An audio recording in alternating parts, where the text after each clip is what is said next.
Welcome to the deep dive. So today we're really getting into something fascinating, this Dan Hollis protocol. There's obviously been a lot of buzz around new weight loss drugs like semaglutide. Oh, absolutely. A huge amount. And I think the common view is, it's this magic bullet. It targets hunger, makes you feel full. It's a GLP-1 agonist, right?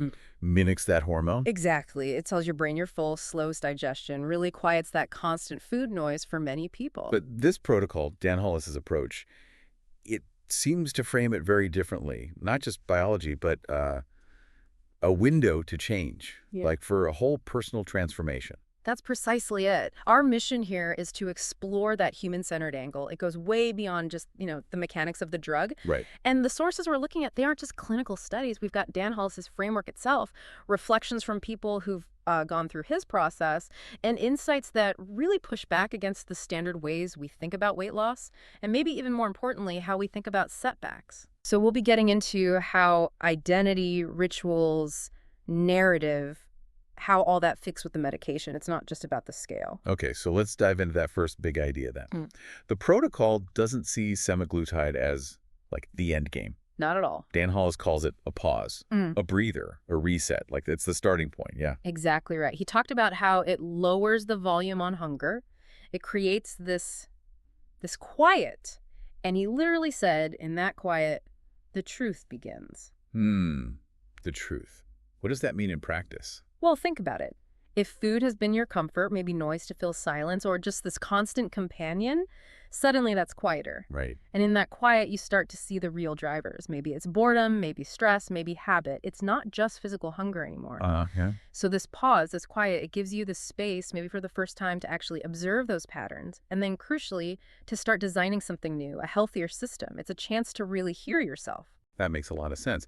But I imagine that sudden quiet, it could be kind of jarring at first. Yeah. Almost like, okay, the noise stopped, now what? Absolutely. It can be disorienting. Dan Hollis used this analogy like renovating a house. You clear out all the clutter, the debris, and maybe it feels empty for a moment. Right. But then you see the space. You see what you can actually build there, something intentional. Okay, so you have this quiet space, but like you said, the old habits, they don't just vanish because the hunger's down, right?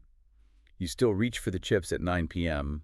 out of routine. Exactly. And that's where the protocol brings in this other really important idea.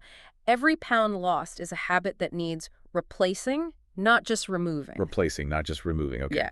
It's not enough to just stop doing something. You have to actively build a new thing in its place. Otherwise, that vacuum just gets filled, probably by the old habit eventually. So what do you do then? The craving might be less intense physically, but the mental track is still playing the old song. Well, this is where Hollis talks about food rituals being neurological, wired in, not just about nutrition. So the protocol actively encourages replacing those old moments, the automatic snack, the stress eating, with new rituals. Maybe it's a short walk, maybe 5 minutes of journaling, maybe calling a friend. So conscious substitution. Exactly. Semaglutide doesn't do that for you. But, and this is key, it makes it easier to see what needs rebuilding. It takes the edge off the urgency, so you have the bandwidth to build with intention. Okay, this next part really stood out to me from the sources. This idea about identity. Anchoring your identity before the weight really drops significantly. Yes, this is huge. The line was, your body changes faster than your identity. That's the trap. That feels counterintuitive. Usually, seeing the scale move is the motivator. How do you work on identity first? It's definitely challenging, and it's why this work is often called invisible. The weight loss is visible, tangible. The identity shift isn't not in the same way, but it's critical. Hollis emphasized asking constantly, who am I becoming as I lose this weight? Not just who was I or who do I want to be eventually? Who am I becoming right now? Why is that so important? How does the brain sabotage?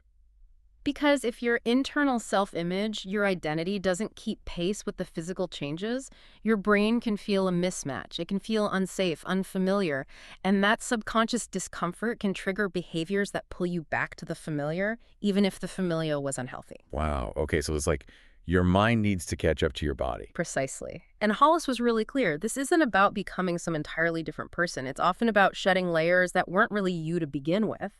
The medication, the pause, it gives you the space to finally connect with and live as your authentic self, maybe for the first time. And this connects to the idea of pacing, doesn't it? Yeah. The protocol emphasizes metabolic pacing, not speed.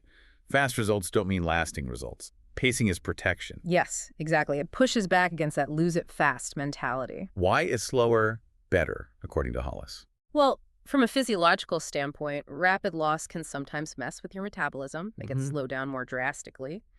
It can lead to more muscle loss relative to fat loss. Pacing is about a gradual adaptation. Keeping things more stable. Right. Giving your body and your metabolism time to adjust without sending it into panic mode. But it's also about the integration we just talked about. Rapid change without the internal identity work, without building those new habits solidly, that often leads to a collapse later. Which is why he stressed planning the off-ramp, planning for life after the medication right from the start. Absolutely, from day one. Because, as he put it, the real work begins after the medication. His point was that most relapse isn't just about hunger returning full force. It's the patterns. It's the unaddressed patterns that resurface once the drug's physiological support is reduced or gone.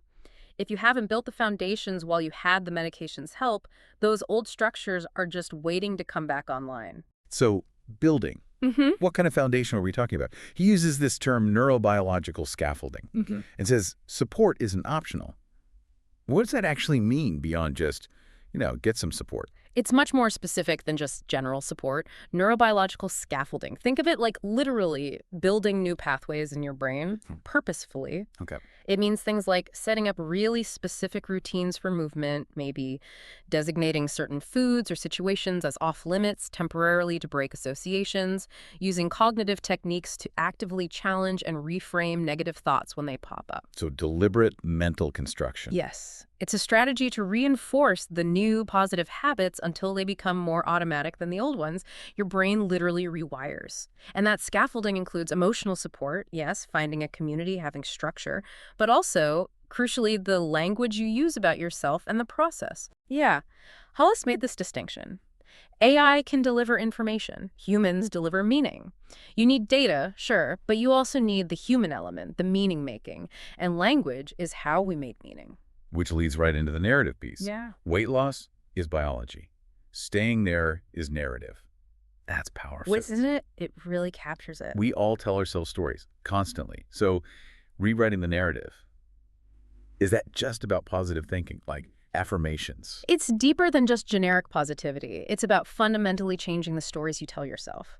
Hollis focused on helping people rewrite narratives about past failures, about their relationship with food, and fundamentally about their own self-worth. Because, as he starkly put it, no amount of medication can sustain a story that says, I don't deserve this. If your core belief is unworthiness, you'll find a way back to confirming that belief, often unconsciously. Wow. Okay. The inner story has to match the outer change. It has to align. Otherwise, the tension becomes unbearable and the old story usually wins.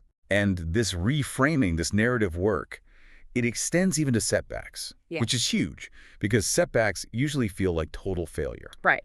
The default is shame, guilt, I blew it. But the protocol says something different. Most people don't relapse into hunger. They relapse into confusion. What's the difference there? It's a massive difference in perspective. Confusion implies you've lost your way. You're unsure what to do next. Failure implies you're inherently flawed. Hollis reframes setbacks as predictable, not shameful. Predictable. Yeah. Part of the process, he called them signals you're human. Moments where your body and brain are trying to figure things out to recalibrate to this new state.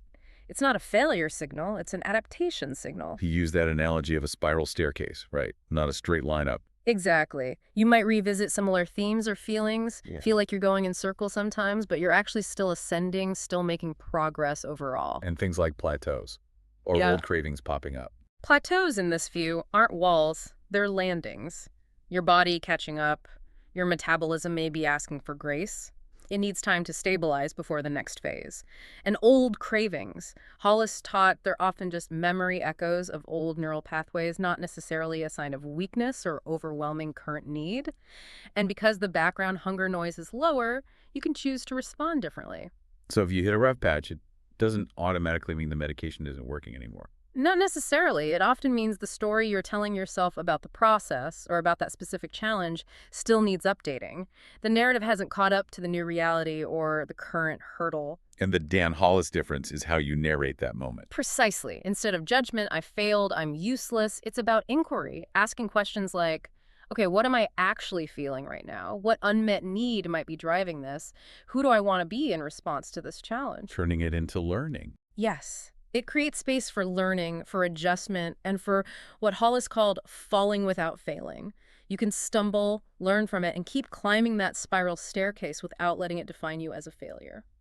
Okay, so wrapping this all up, the Dan Hollis protocol, it's clearly not just another diet plan or medication guide. No, not at all. It sounds like a fundamental shift in how you approach the entire thing. It really is. It's a shift from focusing only on biology to integrating identity, from seeing medication as the answer to seeing it as a tool that creates space for finding meaning. From shame about setbacks to building structure to navigate them. Exactly, and from the often overwhelming silence or noise of hunger to developing a conscious strategy. That comprehensive approach addressing the physical, yes, but equally the mental, the emotional, the narrative, that's how, according to this framework, real transformation actually takes hold and lasts. So, a final thought for everyone listening.